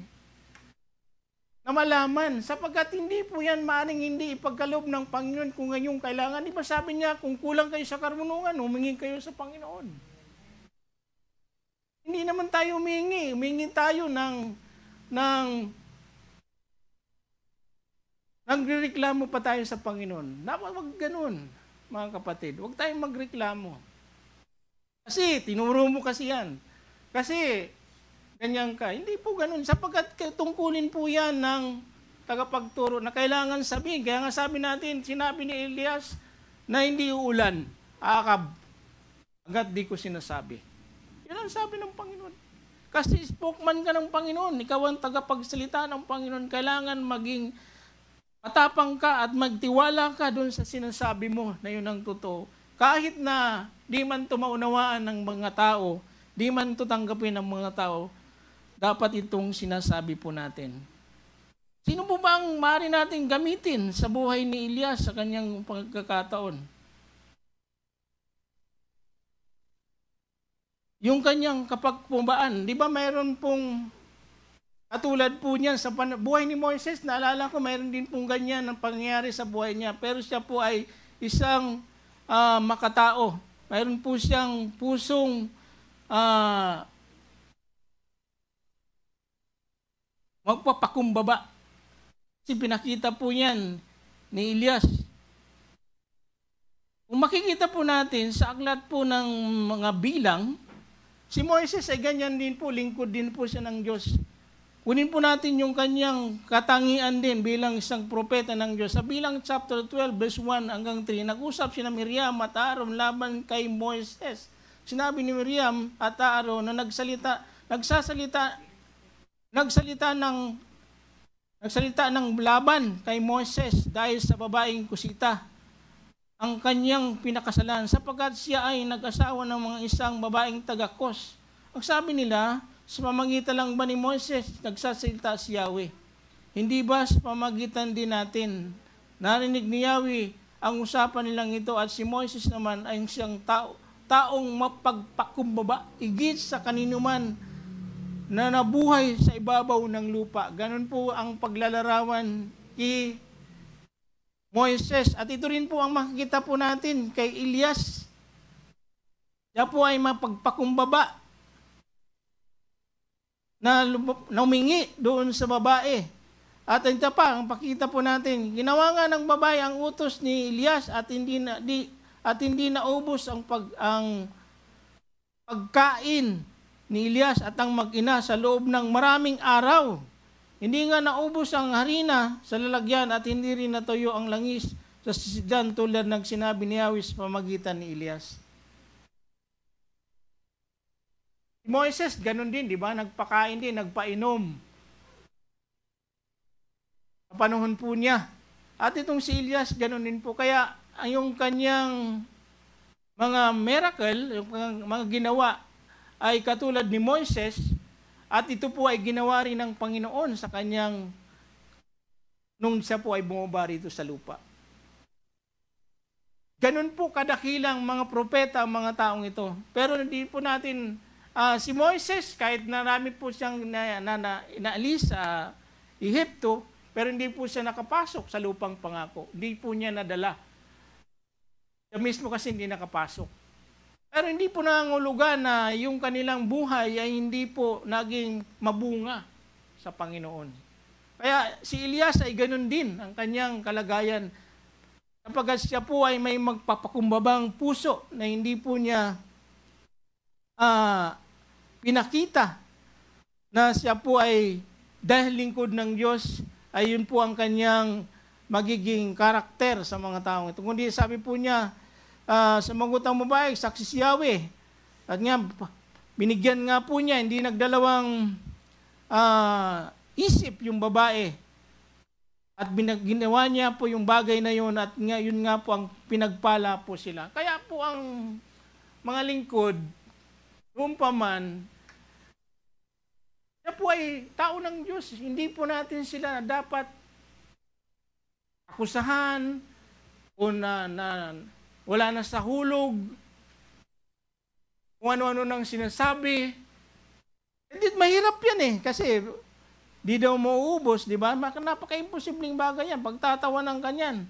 Kung ganyan ang tingin mo. Pero dahil sa sinabi ni Elias, sabi niya kasi sa verse, sinabi sa kanila, huwag kang mag-alala, pumunta ka na at gawin mo ang iyong sinabi. Ngunit ipagluto mo muna ako ng isang maliit na tinapay at pagkatapos magluto ka ng para sa inyo.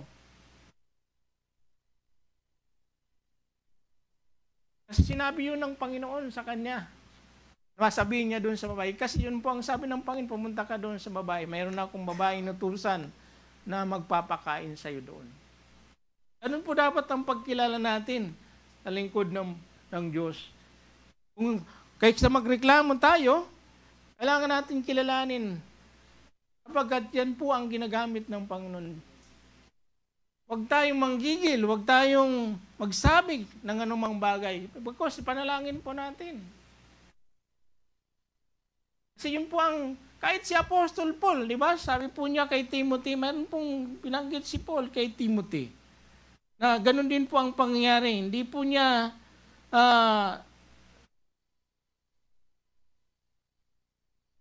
yung hinabilinan po ni Apostol Paul si Timothy sa 2 Timothy chapter 4 verse 9. Nagubilinan po niya kasi may mga tao po talaga na hindi po siya kinilala din. Naranasan din po yan ni Apostol Pablo. Sabi niya sa chapter 4 verse 9, ganito po ang sabi. Hanggang 15, ang personal na tagubilin, sikapin mo makapunta dito sa lalong madaling panahon. Iniwan na ako ni Dimas, sabi niya, dahil sa kanyang pag-ibig sa daigdig na ito. So, iniwan niya. Pumunta siya sa Thessalonica. Si Crescente naman ang nagpunta sa Galacia at si Tito sa Dalmacia. Si Lucas na lang ang kasama ko rito. Hanapin mo si Marcos at isama mo rito. Wala na, pumunta na doon. Kapagkat malaki ang may tutulong niya sa akin, mga gawain. Pinapunta ko sa Efeso si Takiko. Papunta mo rito, dalhin mo ang aking balabal na inaiwan ko sa Troas sa bahay ni Carpo. Dalhin mo rin ang mga aklat, lalo na yung gawa sa balat ng hayop. Napakasama ng ginawa sa akin. Panaman, bakit sinabi niyang napakasama? Sinong tao na ito? Sabi niya, bilin niya kay Timothy, napakasama ng ginawa sa akin ng panday na si Alejandro. Pagbabayarin siya ng Panginoon sa kanyang ginawa. Mag-ingat ka sa kanya. Kaya kung mga kapatid, kung may nababanggit man po kami, babala lang po yan sa inyo. Kaya po yung sinabi po namin na wag mo nang ilike, pinupulsuan mo pa eh. Tapos ay okay ka pa eh. Kaya hindi ka tuloy makapag-move eh. Yan sabi ni Apostol Pablo, napakasama. Paano pa sa kanya sinabi niya yung napakasamang ginawa? Sabi niya, pagbabayaran sila ng Panginoon sa kanyang ginawa, mag-ingat ka sa kanya sapagkat mahigpit niyang sinalungat ang pinangaral natin. O, di ba? Yun din naman kaso natin ngayon eh. Pinangaral natin. Nasa lungat. Hindi po pwede po na hindi natin mabanggit kasi babala po yan para sa atin. Yung mga nandito, tayo po ang concern natin. At si Paul sinabi niyan, mag-ingat. Kaya sinasabi po namin, mag-ingat na po tayo. Baka, yung damdamin natin, baka maakay pa tayo dahil lang sa pinapangaral natin, natin makayanan, kaya iwas na lang tayo. Sumunod po tayo sa sinasabi ng mga tagapagturo na buhat naman sa salita ng Panginoon. Yan po yung ginawa ni Elias sa kanyang kapanahunan. Ay makikita po natin sa mga susunod pa kung ano po ang talagang harap-harapan na nalinabanan ni Elias yung mga taong lumalabag, sumasamba sa ibang Diyos at naniniwala sa ibang salita na hindi naman mula sa Diyos. Ito po yung si Elias na talagang nagtatago siya. Yun ang kanyang kalagayan. Kaya mga kapatid, huwag po kayong malungkot. Dapat mahalin nyo. Mahalin nyo, katulad ng babae na yun. Ang lingkod ng Diyos. Imbis na kung ano ang pakitaan natin, maglingkod pa rin po tayo. So yung babae, di ba, naglingkod siya kay Elias. Pinagluto ng pagkain. Hindi yung tayo, nagagalit tayo. Hindi na tayo makapag-ministry. Hindi na tayo matanong. Kamayan tayo. Hindi tayo masaya. Hindi dapat ganun mga kapatid. Para maging maayos po ang ating... Ganyan po ang sinabi niya, gawa mo muna ako, tapos pagluto mo siya. Ganun po siya sa mga... Di pa nga po niya yun Sabi natin, membro, sabi natin. Nakikain lang siya dun pero ganun po siya magsabi. Kasi siya po ay lingkod ng Diyos, mensahero ng Panginoon. Eh ano po ang ginawa ng Panginoon sa buhay po niya? Mabay. Hindi nagtagal, nagkasakit ang anak ng byuda. Kasi nga, ganun po ang kanyang sinabi. Pero ito po ay hindi pagkakataon lamang sapagkat ang Panginoon po ay nais pong pakilala ang tunay na Diyos pamagitan po. Magbalik loob sila sa tunay na Diyos. Hindi nagtagal, nagkasakit ang anak na byuda, lumubha ang sakit ng bata hanggang sa ito ay namatay. Kaya sinabi ng babae kay Elias, anong kinagalit nyo sa akin, lingkod ng Diyos? Naparito ba kayo upang ako'y sumbatan sa aking mga kasalanan? Patayin ang aking anak, yun po ang kanyang pagtingin doon kay Elias. Kung inalit natin, Pastor, bakit ganyan? Ba't ganyan ang ginawa mo? Tuloy, nawala yung kaibigan ko. Hindi na ako kasama. Ito nga, namatay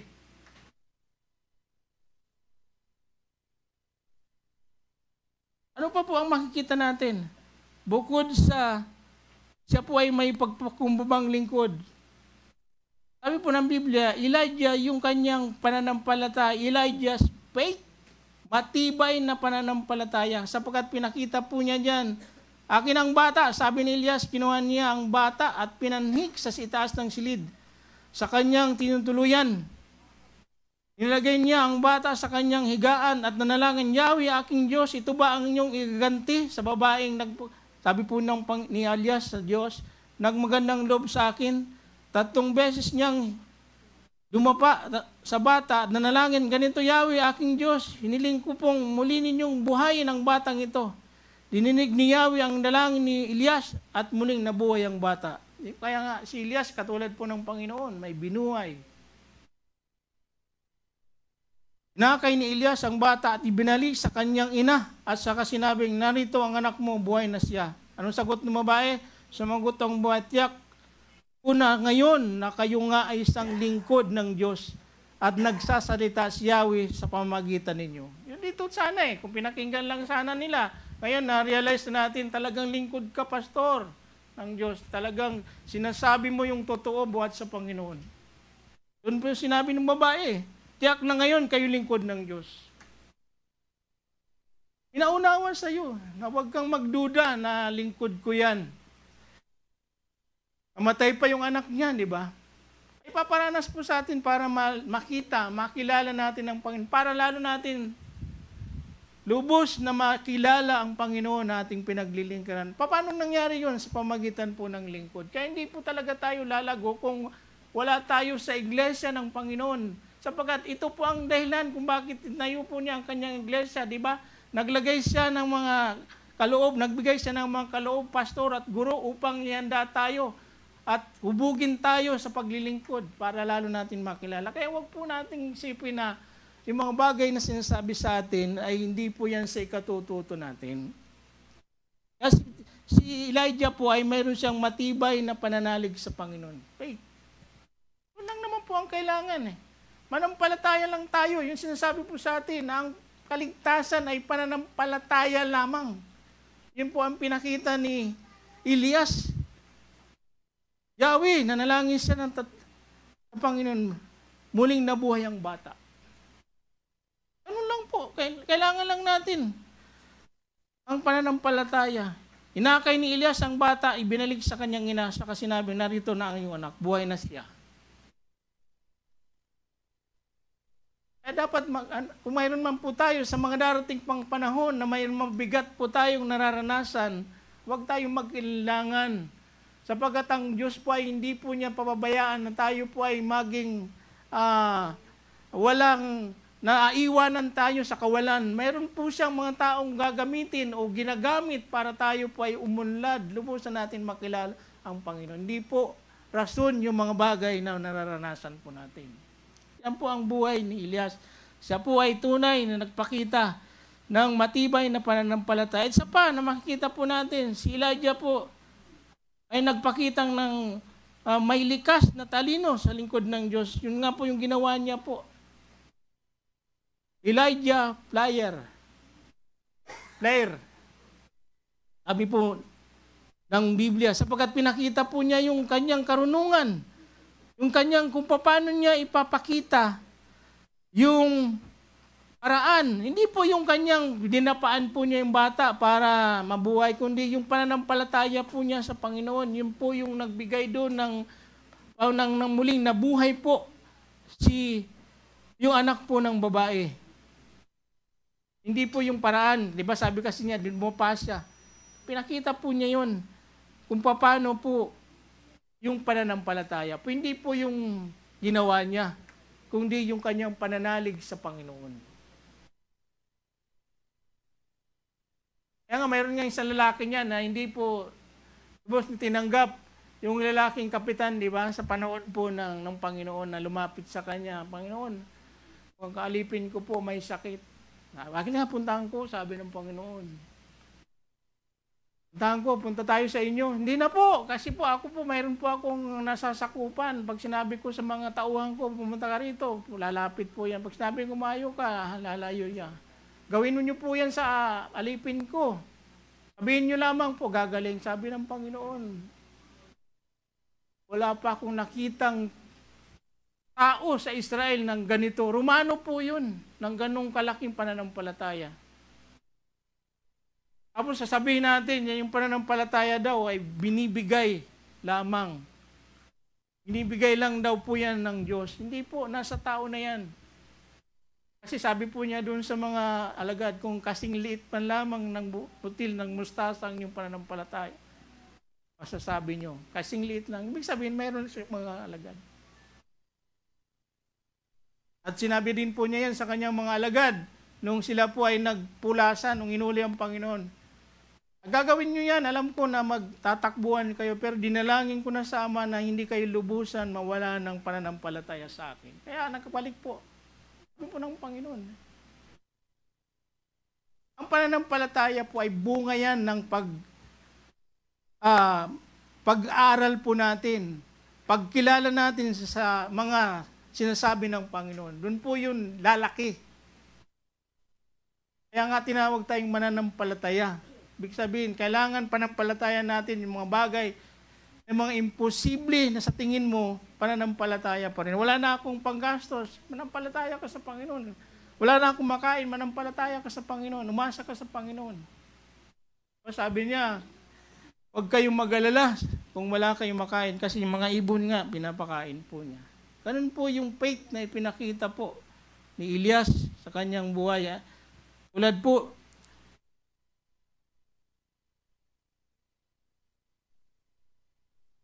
po nung mga tao na sa panahon po ni Daniel, ito rin po yung mga tao na to, talagang nagpakita ng pananampalataya sa Panginoon.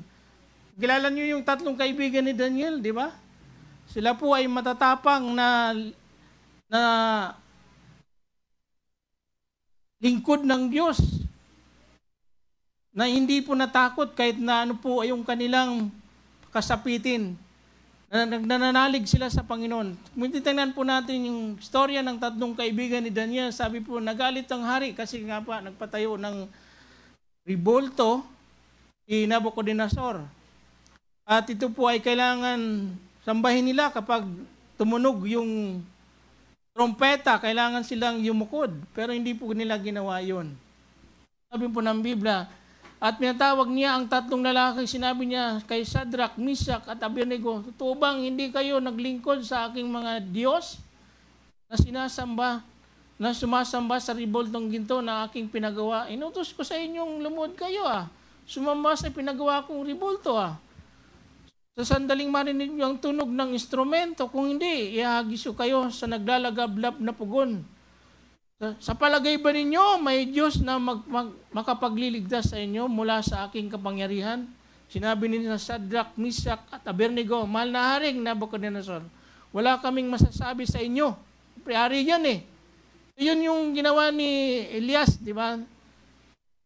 Katakutan mo talaga yan, yung hari.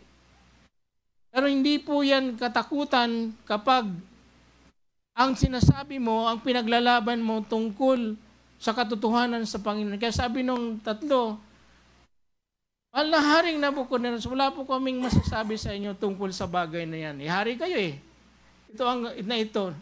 Gawin ninyo kung ngayon ang gusto ninyo. Ang Diyos na aming pinaglilingkuran ang magliligtas sa amin sa naglalagablab na pugon at mula sa inyong kapangyarihan. Kung hindi man niya kami iligtas, hindi pa rin kami maglilingkod sa inyong Diyos na sinasambang riboltong ginto na pinagawa niyo. Ganun, yung pananampalataya.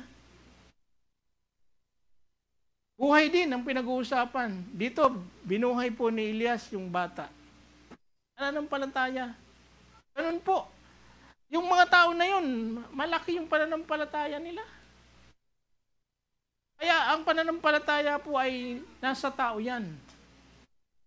Kaya kung tayo ay nagpapahayag dun sa tao, kung malalas siya sa Panginoon, tiyak maliligtas yan. Maniwala siya na si Kristo ay sapat na yung kanyang pagbaba rito sa lupa na binigay po niya ang kanyang buhay para sa atin. Panampalataya nila yun. Hindi po yung sinabi nung lalaking mayaman na namatay, di ba? Pababain daw si Lazaro. Sabi na ni Abraham, nandun ang mga sinulat ni Moises. Basahin nila yun. Panampalatayaan nila yun. Kahit hindi mo na pababain, hindi na pababain si Lazaro para maghayag. Kaya napaka-importante po ng pag-aaral. Diyan po tayo titibay sa pananampalataya. Yung pagbabasa, pagbubulay-bulay. Ngayon lang kasi natin ginawa, di ba? Kung noon pa lang, ginawa na natin Talagang maunawaan natin kaagad yan. Sa akin po, bagong ituro yan, hindi ako nahirapan kasi alam ko, kita ko nga yung mga salungat talaga, yung mga sumususog dun sa pinanampalataya natin. Kasi harmonize yan yung salita ng Diyos sa Old Testament hanggang sa New Testament. Hindi siya nagbabago. Ganun pa rin, pananampalataya pa rin. Yan katulad po ni Elias. Kaya hindi po tayo nalilihis. Kung tayo po ay magmananatili lamang, makikita lamang na tayo po ay tunay na tapat sa ating Panginoon. At hindi lamang po yun, di ba? Yung sinabi rin ni Joshua, na yung kanilang pagiging katapatan sa Panginoon, na hindi po dapat na magbago ang pagtingin. Yun po ang nangyari sa bansang Israel. Paulit-ulit po sila. Pag dumating ang mga tagal na panahon, nakakalimutan nila ang panahon. Kay Joshua pa lang, ganito po ang hamon po niya. Nung malapit na pong mamatay si Joshua, ganito po ang sabi niya sa mga Israelita sa chapter 24, verse 14. Sabi niya, kaya ngayon, sambay ninyo si Yahweh at paglingkuran. Ganun pa rin po ang kanilang sinasabi, yung pagsamba, pagkilala lagi sa tunay na Diyos. Sabi niya, sambahin niyo si Yahweh, paglingkuran niyo siya ng buong puso, katapatan. Alisin na ninyo ang mga Diyos-Diyosan dating sinasamba ng inyong mga ninuno sa Mesopotamia at sa Egypton. Si Yahweh lamang, kaya pananampalataya lamang. Si Yahweh lamang ang inyong paglingkuran, at kung ayaw ninyong maglingkod kay Yahweh, pumili kayo ngayon kung sino sa inyo ang paglilingkuran. Ang mga Diyos na pinaglilingkuran ng inyong mga ninuno sa Mesopotamia o ang mga Diyos na mga Amoreo at na sinasamba dito sa lupain ng inyong tinitiran. Ngunit para sa akin, sabi ni Joshua, at sa aking sambayan, ay Yahweh kami maglilingkod.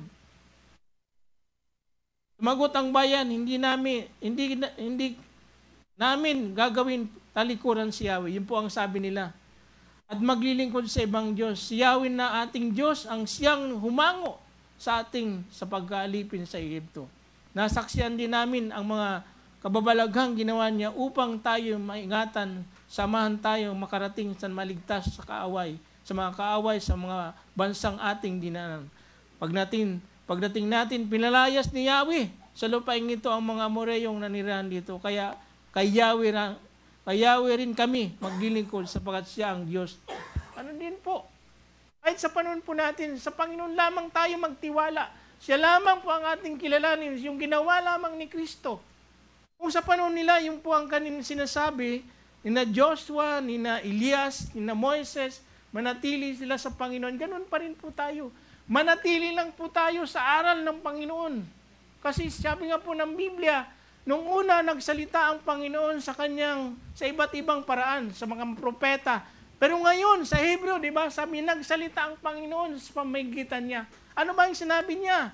Sa mismo nagsalita, na ako ang daan at ang buhay. At kung sino mang sumampalataya, yan po ang mga salita niya eh. Hindi po natin dapat dagdagan, hindi dapat natin baguhin. Sapagkat kung hindi po natin yun susundin at paniniwalaan na sinabi ng mga na mismo ng ating Panginoon na naisulat, ay hindi po tayo talaga makakarating. Hindi tayo magiging kalugod-lugod sa Panginoon. Yan din po ang nangyari. Kaya nga po, purihin ang Panginoon sa matagal.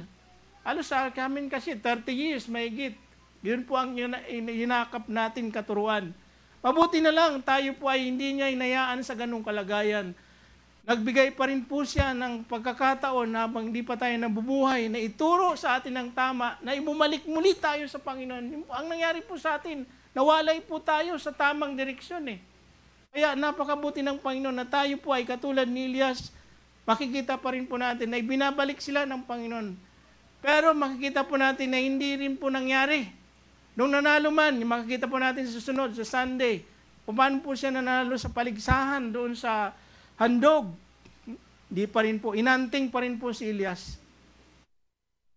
Kaya kahit sa ganung bagay, hindi pa rin po nila nagbalik loob sa Panginoon. Kaya tayo pong mga narito na nakabalik na sa biyaya at pananampalataya lamang sa Panginoon ay magpasalamat po tayo sa Panginoon. Huwag po tayong malungkot, huwag po tayong magkaroon ng pag-aalinlangan sapagkat nasa tama po tayong direksyon sapagkat hindi po yan gagawin ng Panginoon na tayo po ay ilihis. Masayang ang mga bagay na natutunan na natin.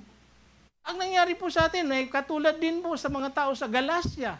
Yan po ay nangyayari po talaga. Kaya wag po kayong magtaka kung ito man ay naranasan po natin sapagkat hindi na po yan bago. Pero ang maganda doon, lagi po niya tayong dinadala sa katotohanan. Pinapaalam po muli sa atin ang mga dapat po natin matutunan na kailangan tayong maging matibay ang pananampalataya at sa Kanya lamang umasa. Mga kapatid, puputulin ko muna sa araw na ito, sa oras na ito. Next Sunday, mayroon pa po yan. Napakarami po ng makikita nating biyaya ang pinakita sa buhay ni Elias At makikita rin po natin kung paano siya nanghina, paano po siya minalik ng Panginoon, at paano po siya naging matagumpay na isang mananampalataya hanggang sa po ay kunin ng Panginoon. Purihin po ang pangaral ng salita ng Diyos sa gabi po ito.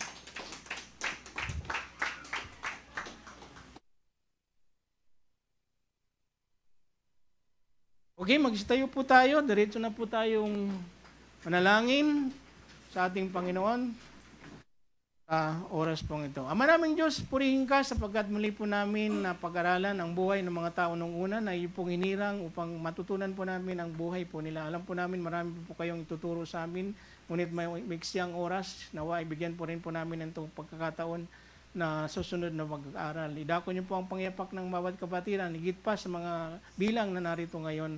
Pagpalain niyo po ang aming gawain, patuloy mo kaming gabayan sa aming pong pag-uwi, at patuloy na pagbulay-bulayan pa po namin ang mga buhay, ang aral po ninyo sa iyong salita. At ito po ay wag po namin baliwalain sapagkat ito po ay kailangan po namin upang umunlad po kami sa pagkakilala sa iyo.